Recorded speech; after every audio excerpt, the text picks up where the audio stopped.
સુરેન્દ્રનગર જિલ્લાના થાન વિસ્તારમાં ગેરકાયદેસર કાર્બોસેલની 100થી વધુ ખાણો પર દરોડા પાડવામાં આવ્યા છે। પ્રાંત અધિકારીએ ખનીજ ચોરીની ગેરકાયદેસર પ્રવૃત્તિઓને રંગે હાથ ઝડપી પાડી હતી।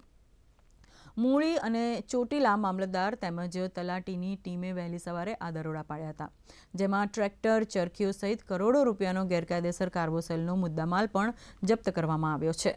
સુરેન્દ્રનગર જિલ્લાની જો વાત કરીએ તો સુરેન્દ્રનગર જિલ્લામાં ખનીજ માફિયાઓ ગેરકાયદેસર રીતે ખનીજની ચોરી કરી રહ્યા છે, ત્યારે ચોટીલા નાયબ કલેક્ટર દ્વારા આ ખનીજ વિભાગની કોલસાની જે ગેરકાયદેસર ચાલતી હોય તેની એક ચેકિંગ હાથ ધરવામાં આવ્યું હતું। તેમાં આજે વહેલી સવારથી જોવા જઈએ તો થાન તેમજ આસપાસના વિસ્તારોમાં આ ચેકિંગ હાથ ધરવામાં આવ્યું હતું। તેની અંદર જોવા જઈએ તો 5 ટ્રેક્ટરોથી વધુ મુદ્દામાલ પણ જપ્ત કરવામાં આવ્યો છે। સાથે 100 જેટલી જે આવી ચરખા ચાલતા હતા, જે ગેરકાયદેસર કોલસાનો કારોબાર કરતા હતા, તેને પણ ચેકિંગ કરીને આગળની કાર્યવાહી હાથ ધરવામાં આવી છે।